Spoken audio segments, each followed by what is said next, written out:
Buenas tardes, noches a todos, bendiciones para todos, infinitas gracias por querer seguir estando aquí.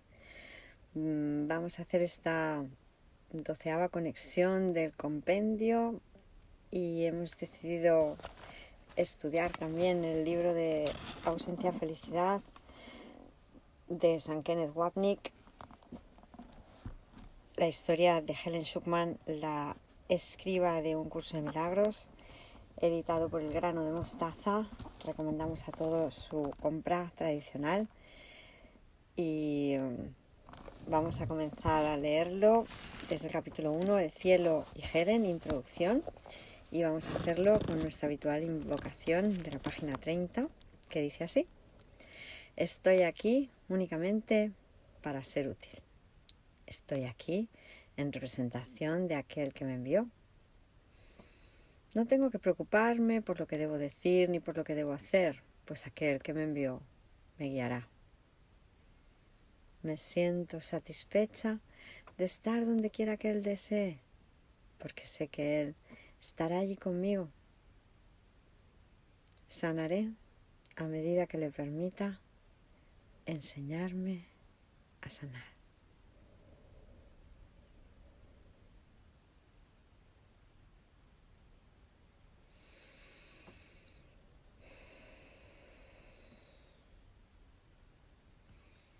Y le damos las gracias al Maestro Jesús por llevarnos tan dulce y amorosamente de la mano.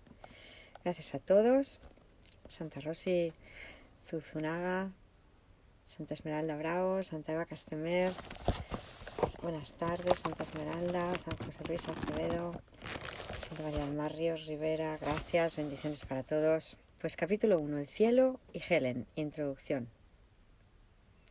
Muy bien, Santa Esperanza. Mucho más allá de todas las circunstancias materiales y psicológicas de la vida de Helen, se puede encontrar una tensión subyacente que fluye a lo largo, casi desde su nacimiento, y que en su intensidad adopta proporciones cuasi cósmicas. Era un conflicto entre dos identidades que se excluyen mutuamente y un conflicto que pareció no haberse jamás resuelto en verdad, ciertamente no en la percepción del mundo. La dinámica de este conflicto fundamental es central para que se entienda la vida de Helen, tanto previa a su labor como escriba de Un Curso de Milagros, así como durante y posterior a esta labor. Poco tiempo después de haber comenzado a dictarle el curso a Helen, Jesús le regaló lo que se llamó una revelación especial, la cual refleja en realidad el ser espiritual de Helen, al cual me referí en el prefacio. Él le dijo: eres totalmente hermosa, un perfecto rayo de luz pura. Ante tu hermosura, las estrellas quedan paralizadas y se inclinan ante el poder de tu voluntad. ¿Qué saben los niños de su creación, excepto lo que su creador les dice? Fuiste creada por encima de los ángeles, porque tu función entraña la creación así como la protección. Tú, que eres a imagen del Padre, necesitas hacerle reverencia únicamente a Él, ante quien me arrodillo contigo. Una referencia a una experiencia que Helen tuvo antes de que fuese la escriba del curso. Véalo más adelante, página 106. Y, sin embargo, la opinión que Helen tenía de sí misma era bien distinta, y se sentía muy incómoda con la estimación que Jesús le tenía, y no podía aceptarla. En una visión que precedió a la escritura real del curso, y la cual citaremos en su totalidad en el capítulo 5, Helen se vio a sí misma hincada ante una sacerdotisa muy santa, también un símbolo de la verdadera inocencia de su ser. Por largo tiempo Helen no podía mirar la cara de la sacerdotisa, por miedo a la condenación que estaba segura habría de ver allí. Finalmente, miró directamente a la sacerdotisa. Cuando lo hice, Se me saltaron las lágrimas. Su cara era amable y llena de compasión, y sus ojos trascendían cualquier descripción. Ella no sabía nada respecto a mí que mereciese condenación. La amé tanto que literalmente caí de rodillas ante ella. Las líneas iniciales de la lección 93 del libro de ejercicios sirven como una poderosa aseveración en la cual se resume el concepto negativo que Helen tenía de sí misma, un concepto que en un nivel todos compartimos. Ella lo escondió exitosamente del mundo, pero no tuvo el mismo éxito en esconderlo de sí misma. Crees ser la morada del mal, de las tinieblas y del pecado. ¿Piensas que si alguien pudiese ver la verdad acerca de ti, sentiría tal repulsión que se alejaría de ti como si de una serpiente venenosa se tratase? ¿Piensas que si la verdad acerca de ti te fuese revelada, te sobrecogería un horror tan grande que te apresurarías de inmediato a quitarte la vida? Libro de ejercicios, lección 93, primer párrafo, frases de la 1 a la 3. Este conflicto fue poderosamente experimentado por Helen en los acontecimientos sucesivos que ocurrieron en el sur de Francia y en Londres, durante un periodo cuando aún estaba tomando el dictado de un curso de milagros. Antes de quedarme dormida en Francia una noche, un sentido de fortaleza y de dicha increíble surgió en mí, comenzando en el área del pecho y ascendiendo hasta mi garganta y hacia los brazos. Por varios minutos sentí como si pudiese extender los brazos y tocar el mundo entero y a todos los que lo habitaban. Mi sentido de cercanía con ellos era intensamente dichoso. Posteriormente, en Londres, esa feliz experiencia tuvo una aterradora contraparte en la forma de una sensación de horror sorprendentemente clara. Una tarde me acosté para descansar brevemente antes de prepararme para la cena. Muy inesperadamente se apoderó de mí una rabia asesina tan intensa y tan completamente indiscriminada que literalmente, temblando, me levanté de un salto. Una cosa grotesca, odiosa, parecía surgir en mí e invadir todo mi cuerpo. Estas dos experiencias presentaban un contraste tan chocante que parecían representar el cielo y el infierno.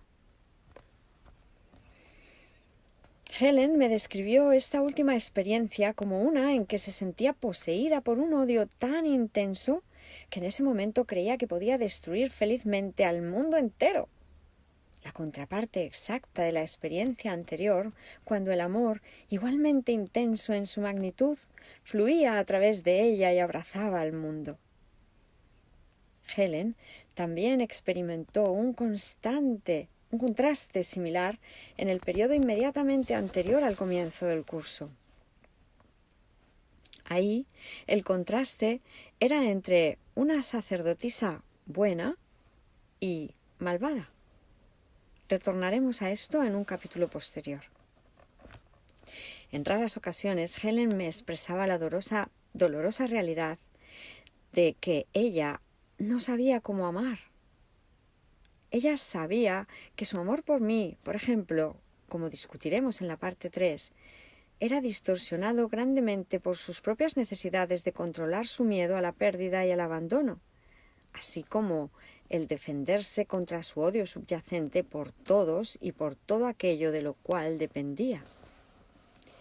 La llamada número 5 dice: un curso de milagros se refiere a esto como nuestra necesidad de especialismo, brevemente descrito en el resumen que se encuentra en el apéndice. Tan sensible a esta dinámica en otros y a las trágicas consecuencias personales de este albatros que el ego había colgado de nuestros cuellos, Helen también sabía que ella no podía deshacerse de estas necesidades en ella misma. El conflicto persistente de quién era ella fluía a lo largo de la vida entera de Helen, como fluye un tema en una sinfonía.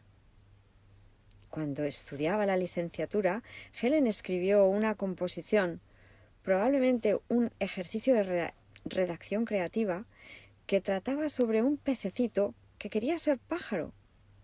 Y luego, al ser capaz de volar, deseaba ser pez nuevamente. Mas a través de todo, retenía una insatisfacción fundamental con su suerte en la vida. Aunque escrito con una más que leve ironía, empezando por el título, el cual tomó prestado del segundo soneto de Shakespeare, el breve relato refleja la incapacidad de Helen para decidir quién era ella. Este comienza y finaliza con una graciosa nota a su profesor.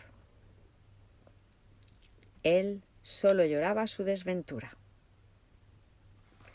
Ciertamente usted merece algún tipo de explicación por esto, pero todo lo que puedo decir es que se me ha estado ocurriendo por algún tiempo y estaba destinado a ocurrir tarde o temprano. Lo haré tan breve como pueda. Él solo lloraba su desventura. Érase una vez que, en el fondo del mar, vivía un triste pececito, y todo el día lo pasaba sentado en una roca, y cantaba para sí mismo de manera melancólica, algo como esto. ¡Oh, un pájaro cuyas alas puede alcanzar y hasta el cielo volar! Tan feliz como pueda estar.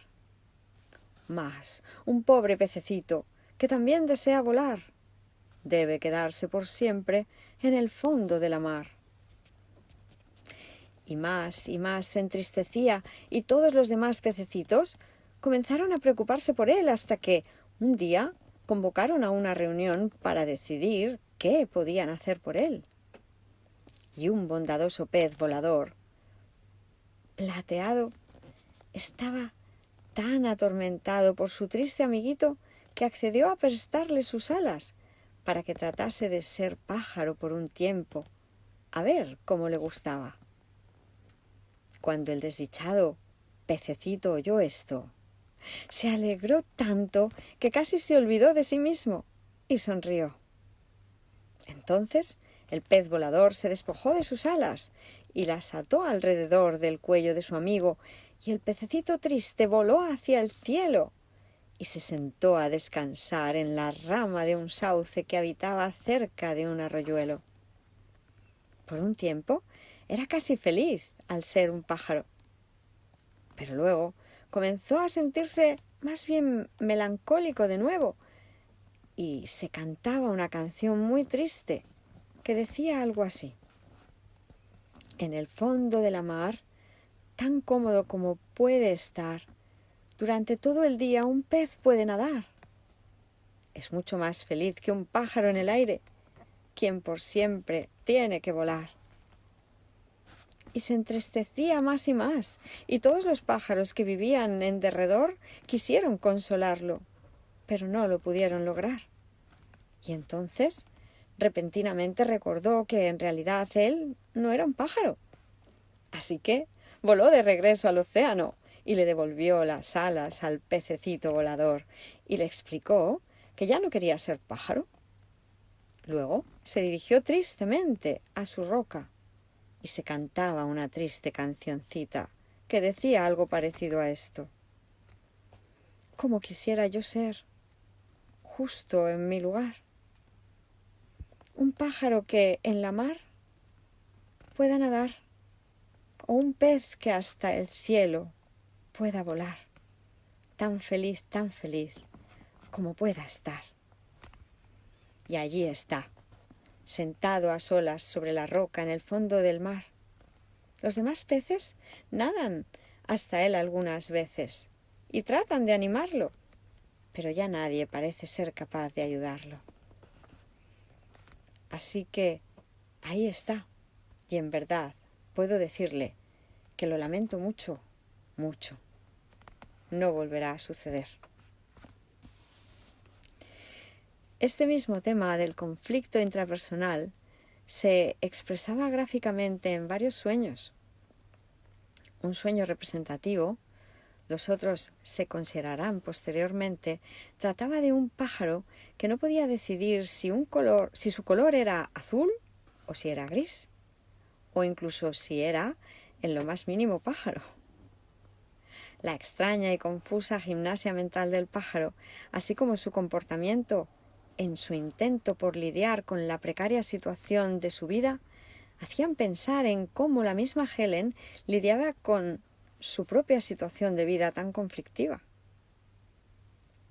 El sueño ocurrió, dicho sea de paso, en 1940, cuando Helen tenía 31 años de edad. Como era su costumbre, Helen escribió el sueño como si fuese un cuento corto. El pájaro azul-gris. La narración comienza con la línea «Érase una vez un pájaro azul», lo cual es solo parcialmente cierto. Sería más adecuado decir «Érase una vez un pájaro quien le decía a todo el mundo que era un pájaro azul». A decir verdad, era gris. Dado que esto era perfectamente obvio, las personas tenían la impresión de que el pájaro estaba algo confundido, pero este no era el caso en absoluto. Tal parece que el pájaro vivía en la época de la Guerra Civil Americana, la cual a menudo llamaban la guerra entre los azules y los grises. Llamada número 6. Aquí y a lo largo del libro todas las elipsis son mías, a menos que se indique lo contrario. Él estaba especialmente interesado en el desenlace final, pero no tenía manera alguna de predecir qué lado ganaría. Y por eso sentía que era más seguro prepararse para cualquier eventualidad. Siendo un pájaro gris, razonaba él, lo mejor que puedo hacer es adoptar la posición de que soy azul. Luego, si los grises ganan, dirán, este pájaro es gris aun cuando él insiste en que es azul. Ya que es realmente gris, ¿qué importa lo que él cree que es? No le haremos daño. Por otra parte, si los azules ganan, dirán, este pájaro gris evidentemente cree que es azul. Ya que cree que lo es, ¿qué importa lo que realmente sea? No le haremos daño. Mientras tanto, el pájaro estaba viviendo en un árbol seco y podrido, completamente sin hojas debido a las interminables batallas. Las ramas estaban quebradas, las raíces estaban resecas y el tronco se inclinaba peligrosamente. Era, sin embargo, el único árbol que quedaba en pie después de tantos años de guerra, así que el pájaro no sabía a dónde más ir. Para poder mantener su equilibrio en el árbol, el pájaro se vio obligado a reclinarse progresivamente en la dirección opuesta para compensar la declinación de las ramas. Con el paso del tiempo, él se volvió bastante torcido, tanto así que ya no podría ser capaz de mantener el equilibrio en un árbol recto, incluso si algún día pudiese encontrar uno. Esto, sin embargo, no le preocupaba demasiado, puesto que sus oportunidades de encontrar un árbol recto eran bastante remotas. Lo que realmente le molestaba eran ciertos elementos contradictorios en toda la situación, los cuales se encontraban muy difíciles de reconciliar. Reconocía que, cuando un pájaro está en dificultad, se aleja volando. Mas había allí un pájaro quien, a pesar de sus muy difíciles condiciones de vida, no solo no se había alejado volando, sino que ni siquiera había tratado de hacerlo.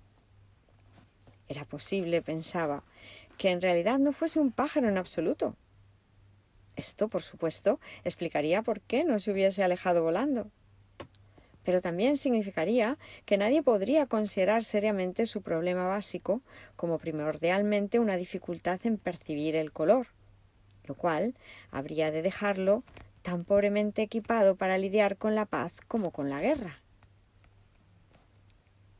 Quizás afortunadamente, bajo las circunstancias, él tenía que admitir, como un pájaro práctico, que arreglárselas para vivir la guerra de principio a fin era probablemente lo más que él podía manejar.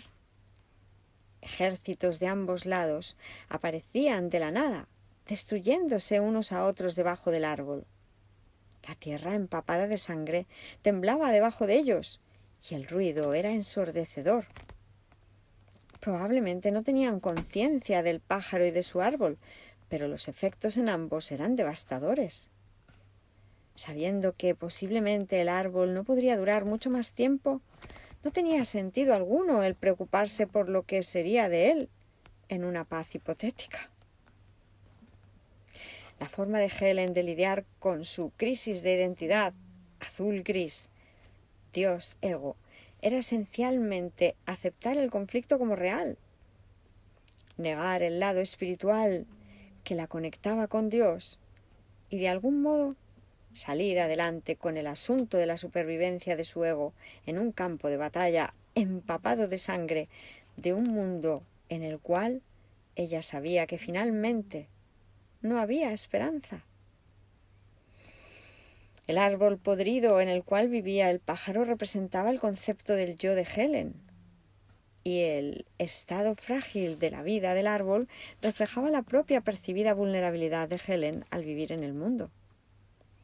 El hecho de que el pájaro se torciera en sus intentos de compensar la inclinación del árbol sugería el reconocimiento de Helen de que sus propios intentos por ajustarse a su situación de vida tal como ella la percibía también estaban torcidos y eran bastante inadecuados.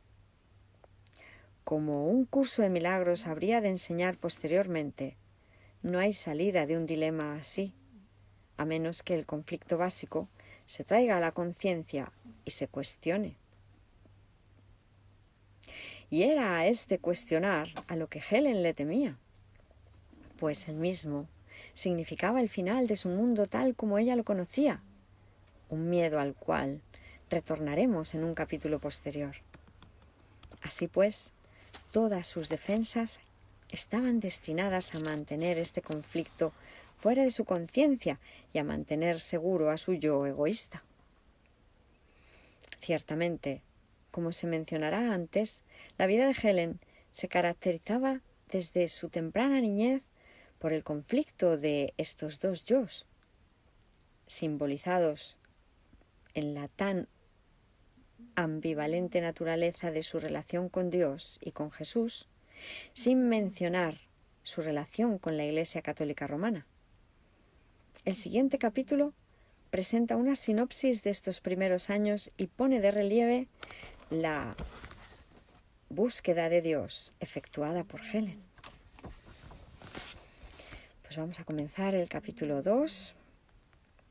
Saludamos a todos los hermanitos, muchas gracias. Santa Carmen Cabanillas, Santa Gloria Galván, Santa Marta Gils, Santa Charo Machado, Santa Casey, San Antonio Moncholí, Santa Patricia Mongrut, San Chema Coloma, Santa Yus. Parece que se ha cortado un momentito la conexión, ahora volvió. San Chema, te amamos, igualmente, gracias. San Elías Bracamontes, Santa Casey, Libremente, Santa Josefina Mendoza, Santa Jenny Boer, San José María Cruz, Santa Ana Estudillo, Santa Mocha Pela, San Alejandro Franco, Santa Laura Ojeda, San Danilo Siles, Santa Leticia Merchant, San Horacio Pérez, Santa Ana María García, Santa Rosy Corral. Maestra, muchas gracias por estar, te mando miles de abrazos de luz, gracias, igualmente, un honor caminar juntos. Pues vamos allá, capítulo 2, el cielo y Helen, los primeros años. El conflicto Dios-ego de Helen estaba simbolizado en las actitudes religiosas de sus padres. Como discutimos antes, sin embargo, estas experiencias tempranas y las actitudes de sus padres no eran las causantes, sino que simplemente reflejaban las distintas expresiones de este conflicto. El padre, químico metalúrgico de Helen, Sigmund Kohn, era mitad judío, su madre era luterana, pero estaba tan desinteresado en la religión como se puede estar, y tenía lo que ciertamente parecía ser una totalmente objetiva falta de interés en el tema. La madre inglesa de Helen, Rose, también era mitad judía.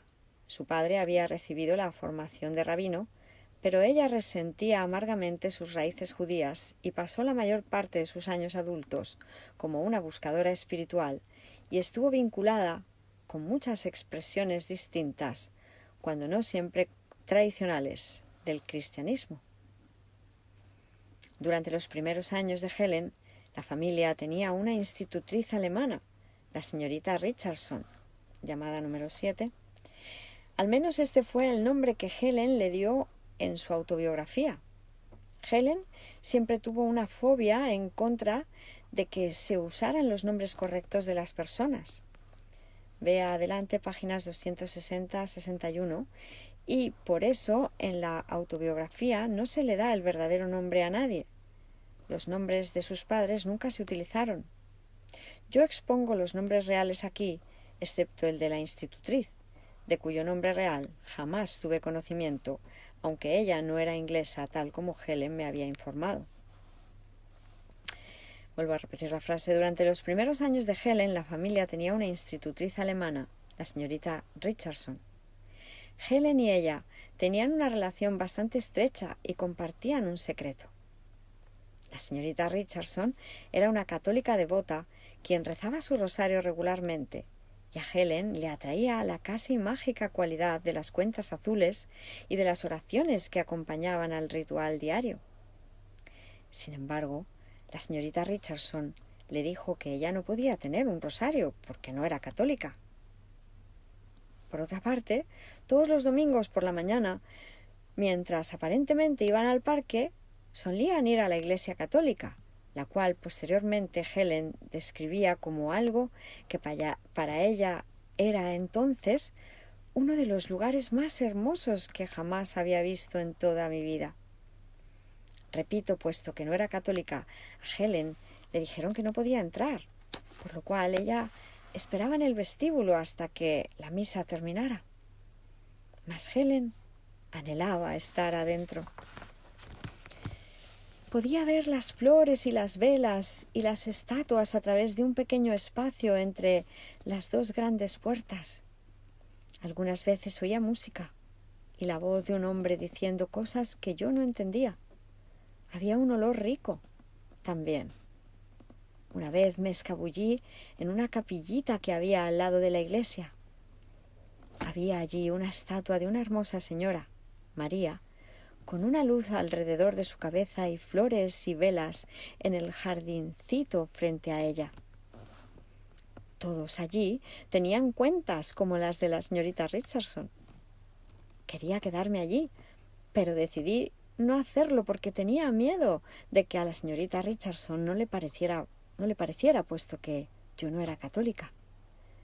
Pero decidí ser católica cuando fuese grande, de modo que pudiese quedarme tanto tiempo como yo quisiera. Una amiga católica de la señorita Richardson también era una institutriz a cargo de una niña católica. La niña y Helen se hicieron amigas, y ella le hablaba a Helen de las ventajas de ser católica, de rezarle a Dios y a la Santísima Virgen, y de recibir lo que uno quisiera. Además, a Helen le dijeron que, a menos que uno no fuese católico, ardería en el infierno. Aterrada por este pensamiento, Helen habló con la señorita Richardson, quien le sugirió que hablase con sus padres, puesto que los niños generalmente tienen la misma religión que sus padres y tal vez ellos me podían explicar las cosas. Sin embargo, ella trató de consolar a Helen diciéndole que no tenía que temerle al infierno, puesto que oraría por ella. Helen sí habló con su padre sobre el tema, pero éste le dijo que él no creía en Dios y no tenía interés alguno en la religión, y que él creía que las personas debían tomar sus propias decisiones en torno a la religión. Helen le preguntó acerca de su mamá, quien no se encontraba en casa en ese momento, y él le dijo que ella tenía algún tipo de religión, pero que él no sabía mucho sobre la misma. Era evidente para Helen, sin embargo, que él no tenía muy buen concepto de ello y que además no le interesaba particularmente. Helen insistió, y ella y su padre tuvieron una de las muy pocas conversaciones reales que jamás sostuvieron. Él le explicó a Helen que uno podía ser religioso sin creer en el infierno, un alivio para Helen, y que él no creía que ella debía preocuparse por el asunto. A insistencias de Helen, él le enseñó entonces una oración judía, puesto que Helen quería desesperadamente ser algo y el ser judía le hubiese bastado. La oración comenzaba con las palabras «Señor Dios de Israel». Helen olvidó el resto rápidamente. Entonces Helen le preguntó sobre la religión de su madre y específicamente si habría la posibilidad de que se convirtiera en judía, pero su padre simplemente se rió y le dijo que no era probable. Helen parecía satisfecha por el momento y rápidamente regresó a su habitación armada en contra del infierno con su nueva oración y con la noción de que era judía. Esa noche, mientras ella, la señorita Richardson, rezaba su rosario, yo decía «Señor Dios de Israel», una y otra vez para mis adentros. Estaba muy emocionada por ser judía. Yo había sospechado durante mucho tiempo que me faltaba algo, y ahora, que era judía, esperaba que todo se arreglase. No obstante, no le mencioné mi religión a mi madre. De algún modo sentía que a ella podría no gustarle. Helen tenía cerca de 5 años para esa fecha, y aproximadamente un año más tarde la señorita Richardson regresó a Alemania y le prometió a Helen que seguiría rezando por ella. Helen siguió recitando su oración, pero su fe en el poder del Señor Dios de Israel para protegerla terminó abruptamente cuando un dolor de estómago fingido, diseñado para que su madre no la dejara sola por la noche, resultó en una apendectomía de emergencia, aunque totalmente innecesaria. Gritando «Señor Dios de Israel», mientras la conducía a la sala de operaciones y la anestesiaban, Helen, en una posición característica, culpaba a Dios de la debacle. Mientras se recuperaba en el hospital, Helen decidió que lo más probable era que no hubiese ningún Dios judío en verdad, razón por la cual su padre había dejado de creer en él, así que no había razón alguna para que ella continuase siendo judía. Durante su estadía en el hospital, Helen y su madre tuvieron una conversación relativamente rara en torno a la religión, con la esperanza por parte de Helen de que tal vez a su madre se le ocurriese una solución religiosa para ella. Contrario a su padre ateo e indiferente, la madre de Helen estaba bastante dispuesta a hablar del tema abiertamente, como Helen indica. Ella dijo que aún estaba en la búsqueda, pero sí creía en Dios, pero aún no estaba segura cómo. Me contó lo relacionado con su religión desde que era muy niñita. Yo estaba muy sorprendida al descubrir que ella misma había sido mayormente judía también. A ella, sin embargo, no parecía agradarle mucho los judíos. Mi madre era ahora una teosofista. Trató de explicármelo, pero no llegué muy lejos con eso. Lucía calmada y feliz mientras me hablaba de ello, y algo así como un brillo cubría su cara. Trataba de entender lo que me decía, pero no tenía mucho sentido para mí. En respuesta a una petición de Helen, su madre le enseñó una oración. Era sencilla y bastante corta, y ella me la repitió hasta que la aprendí de memoria. Entonces me dijo que se sentía muy contenta de que yo estuviese interesada en la religión y me exhortó a que le pidiera a Dios que me ayudase. Ella estaba segura de que Él me mostraría el camino. Me parecía que ella estaba teniendo problemas en encontrar el camino para sí misma, pero no me gustaba mencionárselo. Después de todo, ella estaba tratando de ayudar. Me dijo que cuando regresáramos a casa diríamos la oración juntas todas las noches. Le dije que eso me parecía muy bien. Después de unos pocos días dejamos de hacerlo. Yo no lo sentí en verdad. No quería decírselo, pero jamás creí que la oración sirviese de mucho. Al cabo de un mes, yo ya lo había olvidado. La ambivalencia de Helen hacia Dios estaba expresada en otra redacción para la universidad, donde la protagonista, la niña de 6 años, Elizabeth Jane, suena mucho como la Helen niña de la autobiografía. Dios y Elizabeth Jane. Cuando Elizabeth Jane tenía 6 años, murió su padre, y su madre le explicó que Dios se lo había llevado a casa. Ahora bien, Elizabeth Jane amaba a Dios y estaba acostumbrada a lograr que Dios hiciese cosas más bien inexplicables, así que esto no le sorprendió de manera especial. Pero cuando comprendió que no vería a su padre de nuevo hasta que ella no llegase al cielo, sintió que, si bien, por supuesto, Dios solo hacía lo correcto, él le debía algún tipo de explicación por esto. Elizabeth Jane siempre había creído que Dios vivía cerca de la gran conífera que crecía en el jardín detrás de la casa y que, si ella alguna vez quería hablar con él sobre algo, lo podía encontrar allí. Fue al jardín ahora.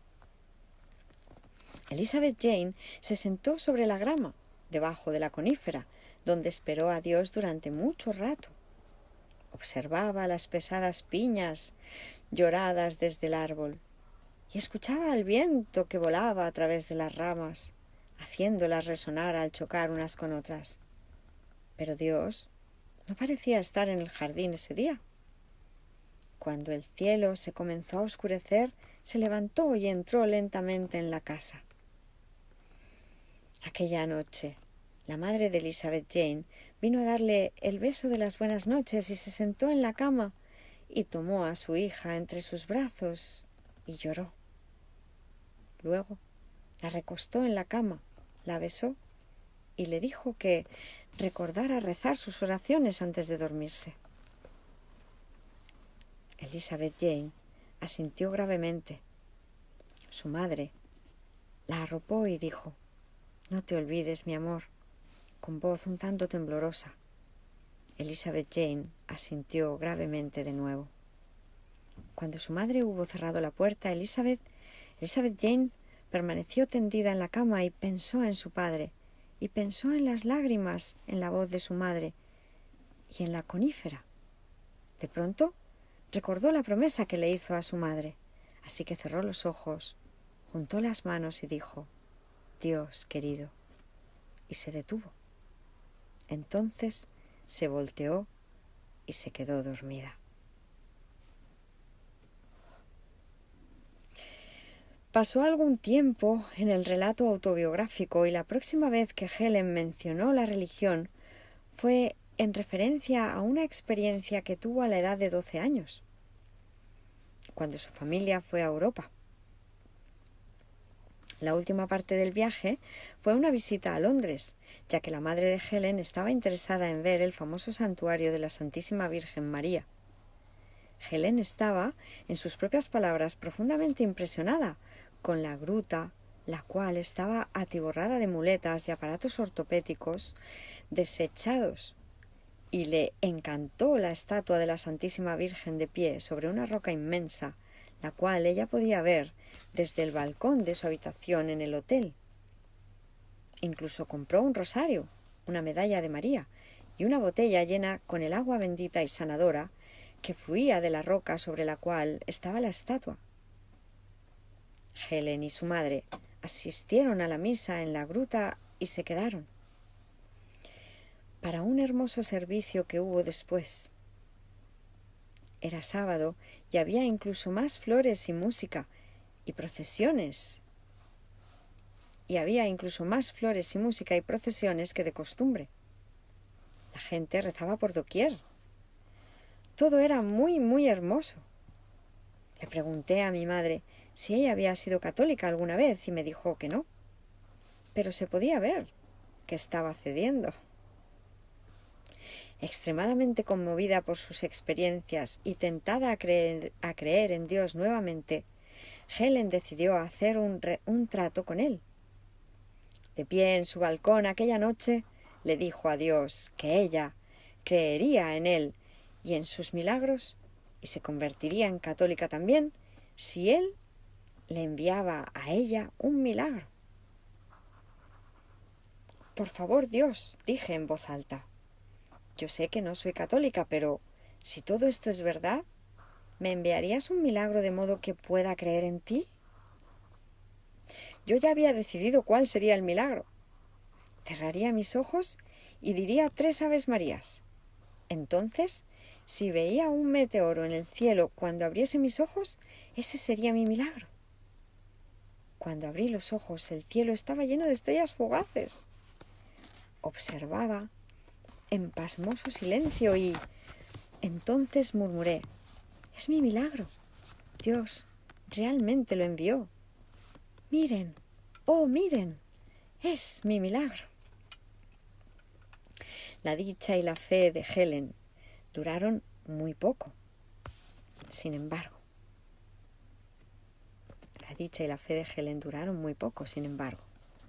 cuando el cielo se oscureció nuevamente, ella comenzó a racionalizar su milagro. El guía turístico les había hablado de la frecuencia con que ocurrían las lluvias de meteoros en esta época del año. Uno puede ser fácilmente engañado por este tipo de cosa, razonaba ella. Y finalmente, si las estrellas fugaces eran realmente obra de Dios, entonces él se habría ocupado de que ella creyese en su milagro, lo cual ella comenzaba a no hacer muy rápidamente. Me había tornado profundamente sospechosa de todo el asunto. Incluso sentí un poco de ira al respecto. Quizás, dije para mis adentros, el agua y las curaciones y las muletas eran todas como la lluvia de meteoros. La gente simplemente creía que eran milagros. Todo podía suceder de ese modo. Por otra parte, continuó Helen, el milagro sí ocurrió tal como ella lo pidió.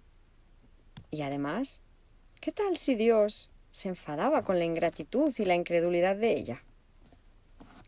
Si existía un Dios, a él podía no gustarle la forma en que yo estaba tomando su milagro.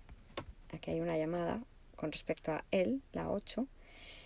Interesante por demás, a tono de su pose como atea durante sus estudios de posgrado, lo cual discuto más adelante, aquí Helen no escribe con letra mayúscula los pronombres relacionados con Dios.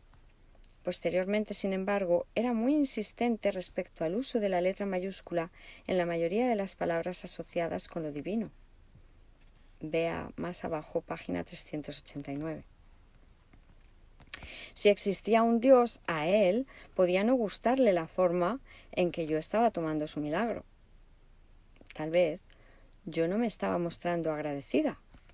Si Dios se había tomado la molestia de enviar un milagro especialmente para mí, puede que no se tomara bien todo este escepticismo.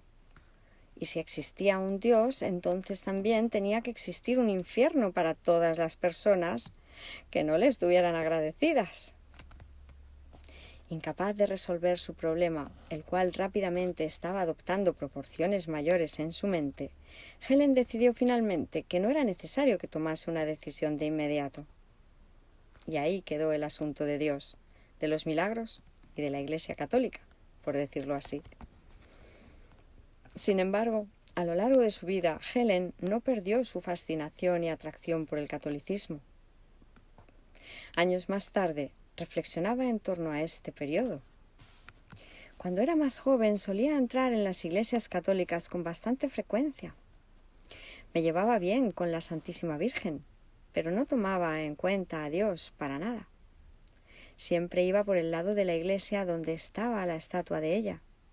Me gustaba la iglesia y las velas y especialmente los servicios dedicados a la Santísima Virgen. Solía unirme en los cánticos y presignarme y sentirme como todos los demás. Cuando decidí ser una gran poeta, vea más adelante, me compré un rosario de plata e iba a la iglesia católica todos los días. Me hincaba como todos los demás y rezaba mi rosario, pero en vez de decir los Ave Marías, en su lugar pronunciaba el nombre de un poeta famoso. Cuando decidí ser una gran pintora, usaba los nombres de grandes pintores. En mi papel como una gran cantante, recitaba los nombres de óperas en las cuentas. En cuanto a su madre y las experiencias en Lourdes, Helen escribió: mi madre había cambiado su religión nuevamente, pero no discutía mucho conmigo, y a mí no me gustaba planear el asunto. Todavía yo usaba mi medalla de la Santísima Virgen, pero aún no había llegado a una conclusión definitiva sobre mi milagro. Me acordaba del mismo de vez en cuando, pero siempre aplazaba tomar una decisión firme.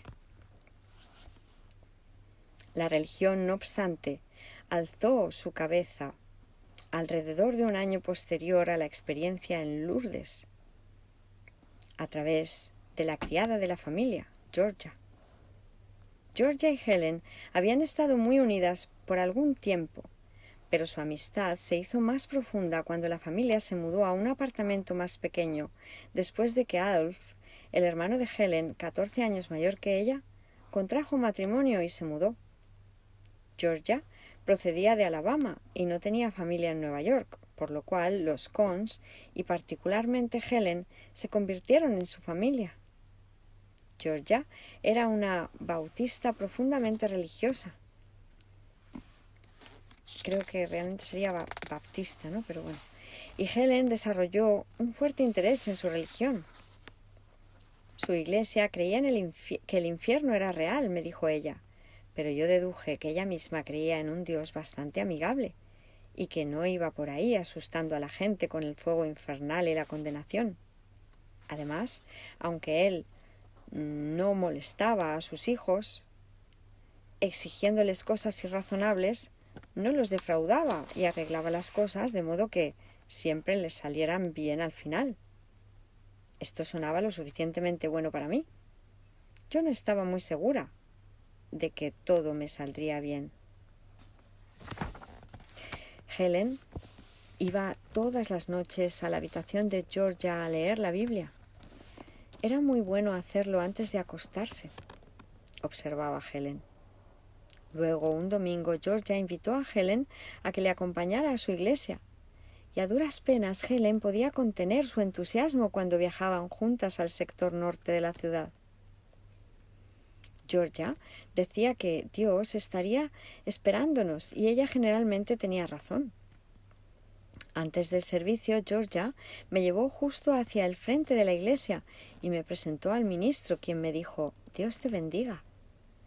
Luego Georgia y yo nos sentamos juntas y esperamos al Señor. Las personas de la iglesia de Georgia cantaban canciones muy distintas a las que yo jamás había escuchado. Eran breves melodías sencillas y hermosas. Las personas las cantaban una y otra vez y comenzaban suavemente y cada vez cantaban más y más alto. Todo se tornó muy lindo. Todo se tornó tan lindo que se te podían saltar las lágrimas. A muchas personas les ocurría, pero la mayoría de ellos se ponían muy felices y comenzaban a dar palmadas y a golpear el suelo con los pies al compás de la música. Llamada número 9. Este parecía ser el génesis del amor que Helen sintió durante toda la vida por los espirituales negros. Vea la página 441. Algunos incluso se subían sobre sus asientos o se salían a las naves y comenzaban a gritar. Yo sabía que se estaban sintiendo de maravilla, aun cuando no podía entender la mayor parte de las palabras que estaban diciendo en voz alta. Ni siquiera estaba segura de que hablasen inglés. Llamada número 10. Aquí Helen se refería al fenómeno pentecostal de hablar en lenguas, uno de los dones del Espíritu Santo descritos en el Nuevo Testamento. Era obvio, no obstante, que se llevaban bien con Dios y estaban acostumbrados a hablarle de este modo. Al principio todo esto me sorprendía. Siempre me había dirigido a Dios formalmente y difícilmente con intimidad. Por un rato no sabía cómo interpretar este enfoque y hasta sospechaba que podía ser un error. Pero pronto mis pies comenzaron a llevar el ritmo de la música.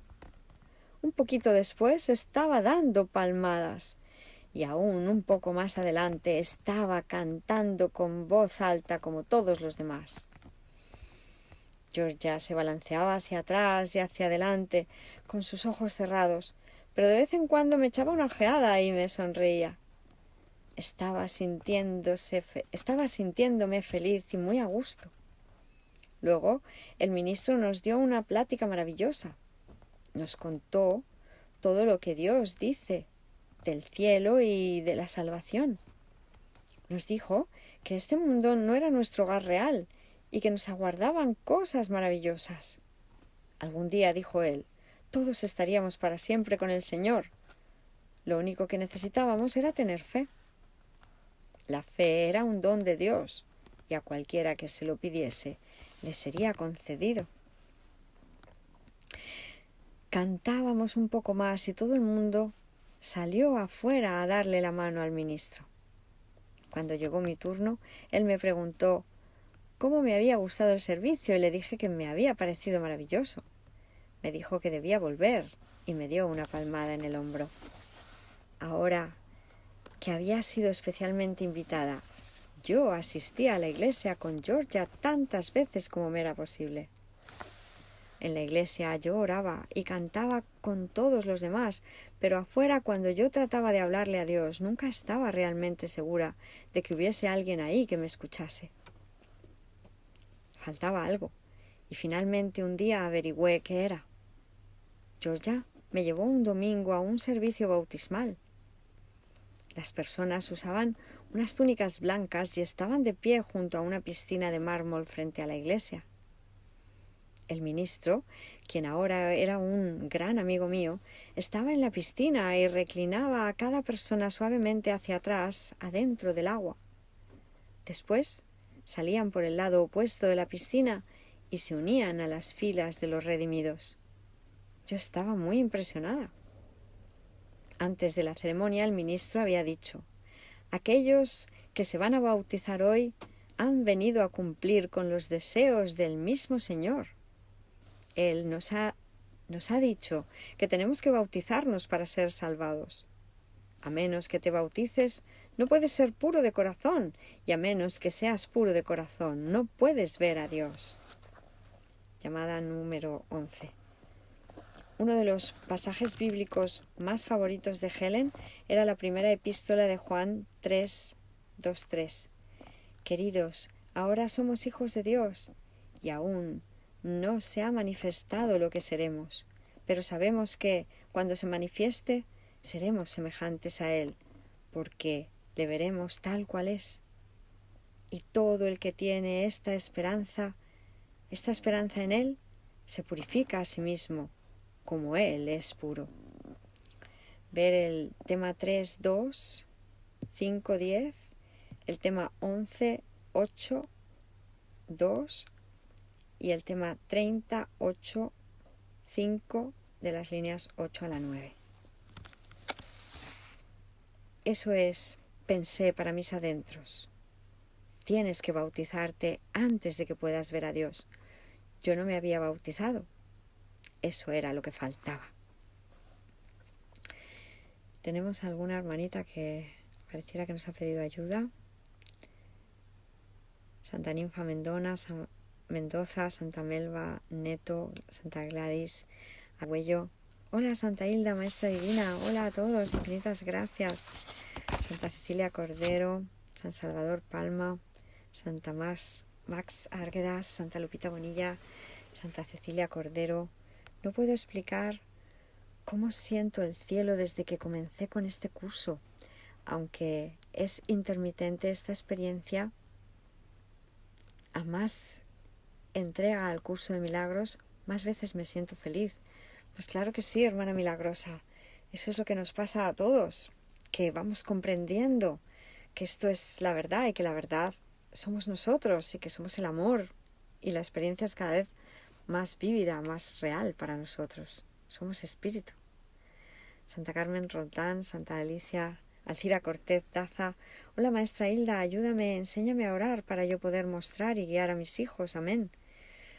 Pues Santa Alcira, la manera de orar es aquietar al ego. Por ejemplo, puedes hacer la invocación de la página 30. Estoy aquí únicamente para ser útil, Padre. Porque nuestro papel es hacer a un lado al ego y simplemente escuchar a Dios en una actitud de agradecimiento. Te estoy agradecida, Padre, porque ya me lo has dado todo. Y ahí escuchar a Dios, hablarle a nuestro altar. Una mente dedicada a Dios es un altar devoto de la verdad. Y ahí recibirás guía, recibirás toda la inspiración que necesites para guiar a tus hijos, a tus hermanos hijos. Amén. Santa René Carrasco, Santa Constanza Herrero Ontiveros, Santa Carol Recinos. Hola, ¿entonces Helen se bautizó? Pues pareciera ser que sí, un poco más adelante. Ya lo leeremos. Si os parece bien, hoy lo vamos a ir dejando aquí, aunque voy a ver las referencias que nos ha comentado del capítulo. El tema 3, 2, 5, 10, capítulo 3, epígrafe 2.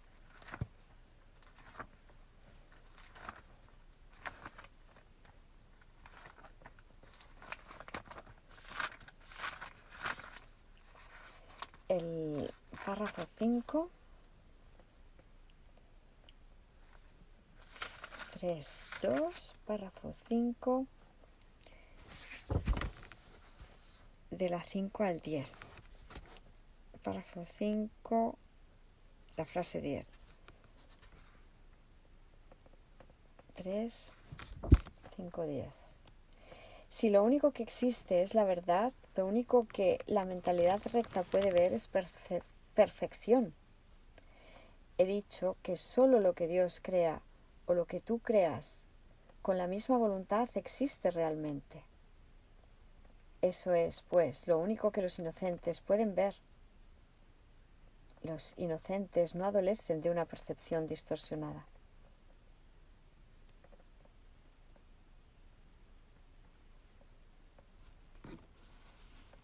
Voy a leer el párrafo entero porque pareciera que la referencia sería tema 3, 2, epígrafe 2, 5, 2.10.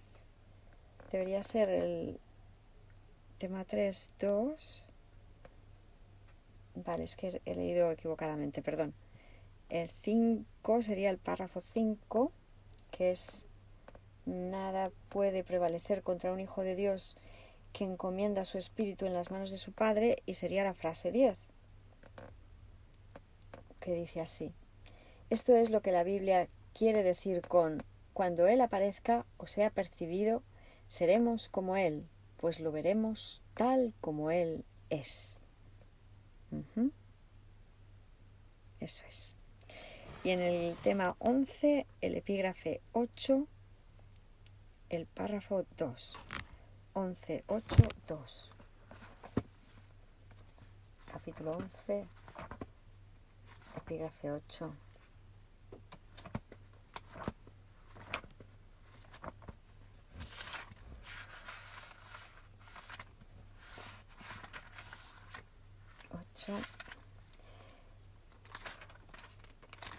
Capítulo 11, Dios o el ego.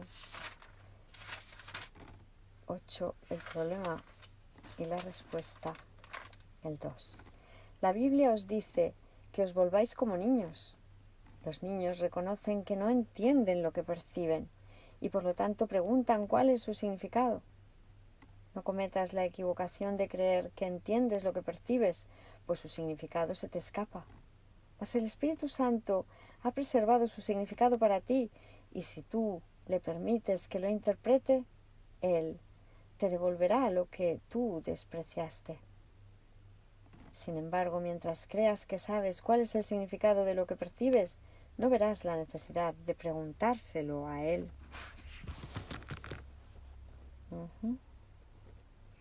Y en el tema 30, el epígrafe 8, párrafo 5.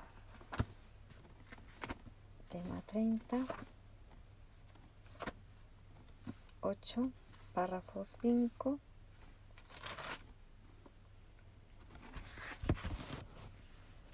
Frases de la 8 a la 9. Y verás al Cristo en él, porque permitiste que él viniera a ti. Y cuando él se te haya parecido, tendrás la certeza de que eres como él, pues él es lo inmutable en tu hermano y en ti. Gracias. Gracias a todos de todo corazón, Santa Constanza, Santa Carol, Santa Alcira. Amén. Dios me la proteja y bendiga. Saludos desde Bolivia. Gracias, maestra. Igualmente estamos todos protegidos. No hay nada que temer. Agradecidos de que así sea. Bendito Hijo de Dios, santo, pleno, íntegro, puro, resplandeciente en el reflejo del amor de Dios. Bueno, pues continuaremos por aquí. Estamos en la página 35 para empezar en el párrafo que dice: Helen discutió esto primero con Georgia. Y seguiremos desde ahí. Todavía quedan unas cuantas páginas del capítulo 2 que lo hemos dejado más o menos a la mitad. Y esto concluiría la parte 1. Y ya desde ahí iríamos a la parte 2. Pues infinitas gracias, hermanos milagrosos. Seguiremos ilusoriamente mañana. Creo que sí que se podrá porque tenemos una conexión con Colombia en que vamos a leer una de las oraciones del curso de la segunda parte del libro de ejercicios y pareciera que es desde las 11 de la noche, entonces no habría ilusorio problema para hacerlo. Gracias, bendiciones, os amo. ¡Mua! Gracias a todos, Santa Casey, Santa Alejandra Roldán. Gracias.